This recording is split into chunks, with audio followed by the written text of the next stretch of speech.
Happy 2015, everybody! Can you believe it? I haven't edited a video since last year! Looking at opinions of Smash Ultimate's roster online, two main criticisms have always kind of stuck out to me. The treatment of Echo characters, and the sheer abundance of Fire Emblem characters in the cast. While I can see this being a problem for some, I actually find myself enjoying a lot of the additions to the cast, even if some are more complicated relationships than pure happy ones. I think despite all being sorties from the same series, a lot of them cover different playstyles. I wanted to take a moment to go over all of these characters in Smash, what I think makes them all unique, what I dislike about all of them, and what they've done for competitive Ultimate as a whole. Quick disclaimer also, I'm no pro at this game. I'm a 2-2er with a YouTube channel who likes to talk about Smash Bros. So please take everything I say here with a pinch of salt, as the script is less a factual breakdown of characters and more the insane hyperfixated ramblings of a Discord user. We're gonna be kinda going over these characters in an odd order, by the way, not in any chronological release or reverse order or anything like that. It's just gonna be, well, rambling about them, as the title probably implied. Starting out with Roy! I already made a whole PowerPoint presentation about this character, so I'll try not to repeat myself too much. But suffice to say that Roy's one of the community's most beloved characters in the game since its release. He started off as a top tier with an insane matchup chart, which slowly got worse for him as power creep got introduced. However, he's still an incredibly popular pick. Near the beginning of Smash Ultimate, and when I say beginning, I mean like first 2 or so weeks, he was kinda just outdone by Chrom. Having more range and an upbeat kill spike kinda made up for how dog water that move actually was as a recovery. But once the 0 to death got nerfed, Roy started to see more and more play, eventually kinda turning it around, which we'll get into later in the video. Being one of the fastest characters in the game, alongside having some of the most expressive and flashy combos, will always just kinda be a recipe for a loved, good, and popular character. His top reps right now are Cola and Spargo in North America, Flo and Lancelot in Europe, and Alice in Japan, with most having Roy as a main, though with other characters as secondaries for support, notably Alice's Kazuya, Lancelot's Chrom, and Cola's Cloud and Aegis. I think Spargo's Roy is also one of the most interesting counter picks I've seen in modern Smash Ultimate. Again, I've mentioned it before, but it really astonished me the first time I saw it. When you see random counter picks in a high pressure situation, I feel like you're always expecting it to be more of a desperation play than anything with actual consistency. But no, not this time. Spargo's Roy has a Sonic hit list now, it seems, with confident wins on Wrath, Ken, and Sonics, and it honestly quite fits Spargo's reversal heavy aggressive playstyle more than Corrin ever did. And I actually think Roy makes for a rather unexplored secondary character. I mean, everyone is looking for a character to beat Sonic, this one's just right here. While Roy isn't exactly an honest character, I don't think this game has any honest characters, let alone one that kills you at 40 off of a jab, he's definitely a great character for testing your fundamentals at the game. And I think he's also great for learning higher speed and intensity gameplay. I myself found so many characters overwhelming when I got into competitive Ultimate. Fox, Mythra, and Greninja to name a few. However, learning Roy taught me both how to play as that type of faster and more overwhelming character, while also teaching me how to combat them and keep up with their blinding pace, which is a godsend. This character is loved for a reason, hype, explosive, and fun to play as. Maybe just slow your roll sometimes. There's only one other character on the screen. Robin!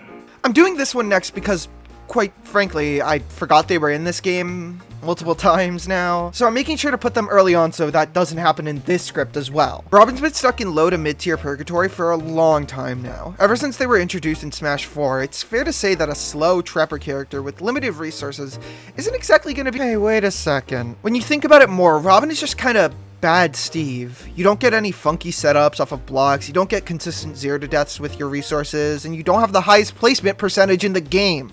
That being said, I don't want to rag on this character too much. A bad character in terms of viability doesn't mean a bad character in terms of enjoyment, and I for one actually really like watching Robin. This character is tricky. It feels like anytime you watch a high-level player of the character, as rare as that might be, you're going to be able to see something totally new. Whether it be a setup with one of his many items, being projectiles he can use after depleting his resources like his Tomes or Levin Sword, to just cool floaty B reverse movement with his charged neutral B. According to this matchup chart by Angel, the best Robin in North America, the character slightly beats Steve, beats the decent heavies pretty badly, beats Ice Climbers, and slightly beats Luigi. While this matchup chart is definitely a good bit optimistic, even moving those characters down a tier still gives you some alright matchups on paper.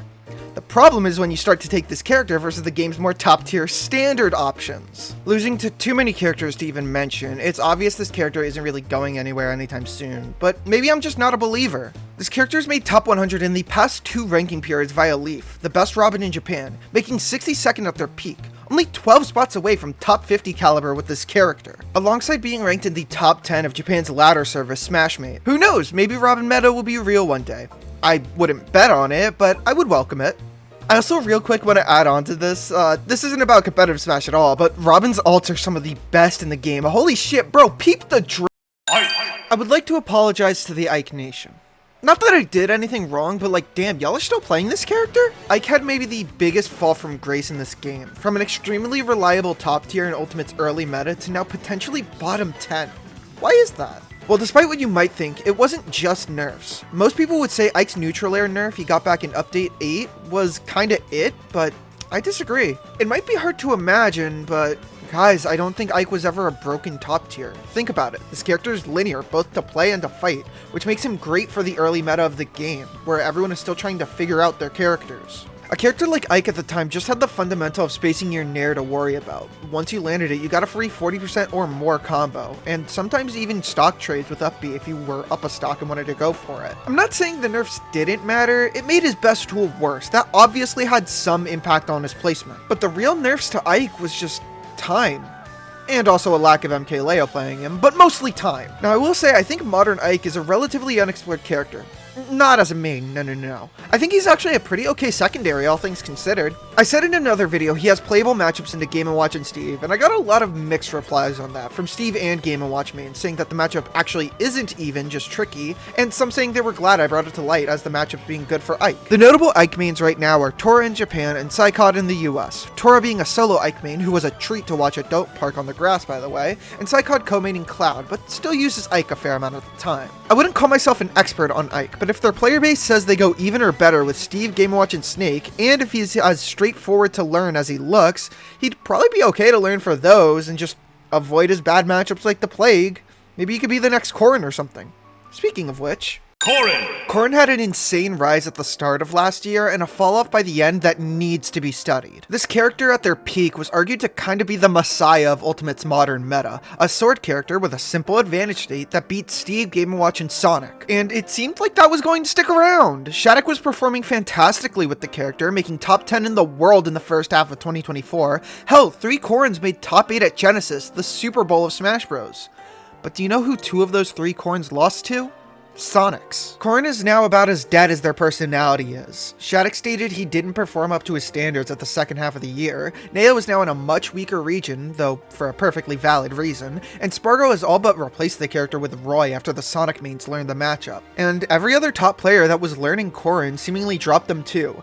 Aaron, Omega, Beast Mode Paul, Wait, no, he's still doing it. And it's still not working! I think Corrin is a relatively good high-tier character. I think the problem came with overuse. Their simple advantage state is evened out by how exploitable the character can really be in disadvantage. Not in a way like Cloud, where you get your path scouted and you're dead off stage, but in the ways like trying to land, try to recover without taking 80, and especially trying to get off of ledge. Such an exploitable character like that becoming as common as they did led to the character's meta being pushed, yes, but the meta against them also got pushed just as hard, if not harder. Nowadays, the only Corrin we see doing well is Shattuck, and even then, he's dropped a bit from his placement at the beginning of the year. It's also ignoring the fact that Corrin definitely has problem matchups in this meta. I'd argue Aegis, Diddy, and Fox to say the most. I still like the character. Hell, I was rooting for Corrin hard during the rise of Shattuck and Neo, their most notable reps.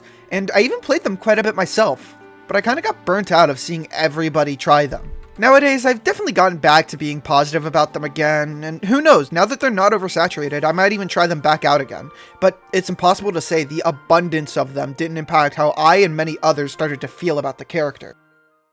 Chrom! Starting out as one of the best characters in Ultimate, Chrom has had a slightly more graceful fall than Ike has, with probably just as many modern reps. This character was turbo broken near the start of Smash Ultimate. Imagine Roy's combo starters on a character that 0 to deaths you like Kazuya. It was honestly insane how all of that made it into this game, but thankfully it's been toned down, at the cost of Chrom's notability. Still, Chrom is rather unexplored. One eye-opening moment to me was at the most recent Smash Factor, where Mr. R took Meister to Game 5 with the character, showing that the extra range of Chrom actually changes up this matchup quite substantially from Roy. F-Tilt 2 framing is a godsend, alongside more consistent kills at only slightly higher percents compared to Roy, should give people a reason to actually play him. In theory. But no, he's too much of a sitting duck off stage, way more than Aegis and Cloud have ever been. It feels like nowadays people would rather just play Roy over Chrom, and it makes sense. You don't instantly die off stage with Roy like you do Chrom, and some would probably argue that Roy is just kinda cooler due to the fire effects on his sword, leaving the audience for Chrom is a bit more different and more niche. You need to be looking for a very specific character to get to Chrom, and even then, you're probably at least going to end up secondarying Roy or Cloud along the way, which just makes sense. I think Chrom in theory could be a great co-main character to Roy. I mean, a lot of the matchups Roy struggles in is due to his lack of range like a traditional swordy, so maybe playing a pocket Chrom rather than Aegis would be good there and easier to swap between. His most notable reps are Mr. R in Europe and Lax over in Japan. I think Chrom is still good, maybe a bit unexplored even. Just outclassed is all, and there's far worse things to be. He had his moment in the spotlight to shine near the start of Ultimate, and even now has a few high-level reps here and there, but he's never going to be at that height again. If you want to play a character that trades off some of Roy's destructive power with more consistent kills and a worse recovery, you just play Cloud or maybe Lucina. Byleth. The character that was put on such a high pedestal because the GOAT played him, Byleth is, well, kind of an enigma. I swear, this character either has the most pessimistic player base or is actually just bad outside the hands of Leo. I've yet to hear a single Byleth main speak positively about any aspect of the character. Me personally, I've lost to the character far too much to consider them bad, but I definitely do see where these people are coming from. Byleth is an odd mixture of slow and precise. His hitboxes are long, yes, but his main spacing tools of back air and forward air have quite the small sweet spot hitboxes, though I suppose that makes up for their kill power. He's also got his multi-hit nair, which is one of the most annoying moves in the game if you're like me and get impatient. It's essentially a better version of Pit's nair with a landing hitbox, which means if you let go of your shield too early, you're getting poked and taking a ton of percent for a simple mistake. I've always described Byleth as, what if we made a heavy good? While he isn't exactly a heavy like Donkey Kong or Bowser, he follows a lot of the same principles. He can exploit any small mistake you make in neutral and get tons of percent or even a kill off of it. I think this is why MKLeo is so drawn to the character. As a player, I believe he's one of the most patient Smash Ultimate has to offer. Not in a timeout sort of way, but in the way that he knows exactly when to pull the trigger. There's so many times I'll question Leo for not going for a whiff punish or combo extension while watching, only for him to get a read on a landing or panic option that gets him 10 times the reward. Now, onto matchups. While Byleth may struggle with some extremely common characters like Cloud, Fox, Diddy Kong, Aegis, and Sonic, he's definitely the type of character where you're incentivized to co-main him, especially nowadays with his nair being rather unsafe on shield due to the advent of footstool out of shield. But I don't know, maybe it's just me coping, but I feel like all the doubt is kinda overdone. This character has been shown to work at the top level, and only faltered because MKLeo put them down. Now that he's actively practicing the character again, I'm hoping they can show others that the character isn't just this worthless, gimmicky mid-tier, if not only to validate my losses to the character. Lucina. I know this might be a bit of an anticlimactic penultimate pick, but I was saving them for this long to contrast them with our next character. Lucina had a similar story to Ike, Chrom, and Roy, and I would say ended up somewhere in the middle of the bunch for just how gracefully they fell. Lucina is the typical bare-bones swordy that's all about learning and teaching the fundamentals of spacing. She has decent early percent combos, but gets 90% of her damage through reads and good positioning in advantage state. She's got good edge guarding thanks to her long recovery distance, big hitboxes, and floaty fall speed, and even has a frame 1 invincible upbeat to help her get out of combos. That alone making her sometimes struggle less in disadvantage than compared to a more common character like Corrin. Though despite my praise for the character, there's not too much representation for her in today's meta, with our two sources right now being Mr. E in the US and Leon over in Europe. I mentioned power creep earlier, but yeah, a lot of the characters in today's meta honestly don't really struggle with Lucina, and if they do, they're probably not doing too hot versus any of the other sword characters in comparison. It's kind of heartbreaking to see how pessimistic Lucina mains are about the character. Looking at this matchup chart from Mr. E, it's arguable to call this character even high tier if she struggles with this much of the roster. Though, I think Lucina's lack of representation comes less from her being bad and more to her being considered kind of boring. I feel like it takes a very specific type of person to look at all these unique sword characters with custom mechanic, flashy kills, and tricky movement and go, no, I want to play the basic one. I think that in her own right, Lucina is at least a little cool. I mean, her movements are also graceful and fluid. Her advantage state is so natural looking. It's like watching performance art in some odd way. Though, when we contrast it to the character she's an Echo Fighter for, there's no case to be made that she's the cooler one. And in my opinion, overshadowed her alternate version in a way that was ultimately kind of unhealthy for the game's appeal. Marth. Oh, Marth. How I've wanted to talk about this character for so long, yet I've had no reason to before now. This character has always been cool to me, throughout any Smash game. In Melee, he has graceful extensions off of tippers and uses all of his hitboxes in extremely intricate and precise ways. In Brawl, he was this high-tier, meta-defiant character. While he lost to Meta Knight, he didn't exactly follow the trend of Brawl's extremely hostile counterpick environment. In Smash 4, he was this graceful dancer, using swift jabs and pokes to combo and lead into his own little mix-ups and frame traps. And yet in Smash Ultimate, Marth is almost nowhere to be seen. It's truly a shame. I think Marth is the coolest character in Smash Ultimate, but probably only due to how precise he is, which equals out to how hard he is. You know the role I said Lucina has? The basic, fundamentally sound sortie that teaches you the intricacies of spacing your moves? That used to belong to Marth. If you didn't know somehow, Super Mario Bros. 2 was initially called no, hold on, wrong fact. Marth's sword is actually stronger at the tip of the blade than the hilt, leading for better damage and knockback if you hit with what's known as the tipper. In previous games, these hitboxes were rather generous and uniform along the blade, and also used to have three sort of hitboxes. A sour spot, which was the inside of the blade, this sort of middle ground hitbox that was near the tip but not quite there, and the tipper, which would do the most damage and lead to your kills. While these kills were never at ludicrous percents, they were on the earlier side of the roster typically, balanced out with the fact that if you couldn't find these setups or precise positions for your tipper, your opponent would often live to asinine percents, a term coined Marthritis. However, now in Ultimate, it's all or nothing. If you're not hitting with the direct tip of your blade, you're just straight up not killing. Granted, if you do, you're deleting stocks at percents that Roy would be jealous of, but it's not consistent. This leads to Marth's rarity, as not many people have the skill and precision to play this character a lot. Ultimate is just such a neutral-focused game as it is, and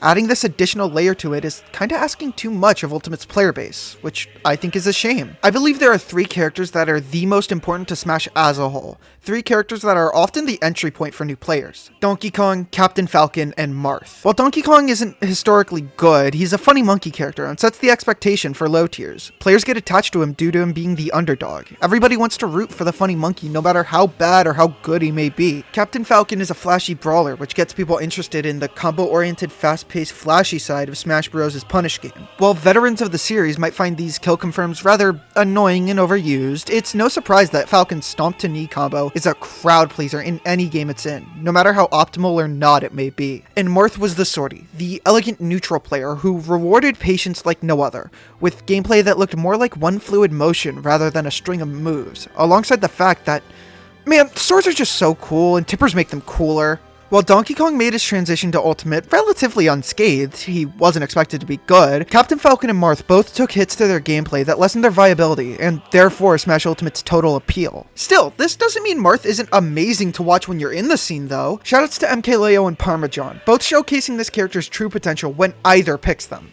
MKLeo notably believed in Marth for so long despite never consistently playing the character in tournament, and when you look at his sets versus Superdog and Riddles, it's easy to see why he believes in them. And Parmesan, the artist formerly known as Ignace, was the Marth solo main for most of Ultimate's life, and is probably single-handedly the reason behind most of the character's meta development. However, it seems like Marth just isn't the solo main type of character, with MKLeo never sticking to them for long, and Ignace co-maining him with Lucina now, but I feel like it might be for the best. I mentioned earlier how co-maining Chrom alongside Roy would probably be for the best for them, and I think that's even more the case for Marcina at this point. Lucina is a more consistent character that will teach you more about the game, oftentimes things you can apply to Marth in more abstract ways. Parmesan themselves posted about this after co-maining the characters. So who knows, maybe the character will soon enough make their rise to the top alongside Lucina. They don't exactly have much time to do that though. And that's all of our Fire Emblem characters. I want to thank you for watching and listening to me ramble about these sword characters. If you want to see more like this, maybe hit the buttons down there. Like the subscribe one, the comment one, and the like one. Lastly, I want to thank the members of this channel, Linksicle and Luminosity. If you want to be like them, drop a membership to get videos early. It's only $5.99 and it supports me a lot. My name's Indigo, and I'll see you guys next time. Show me your best, crystal blisters, it's all over now. Psycho cane, music, candy more candy cane, cold, cold, freak.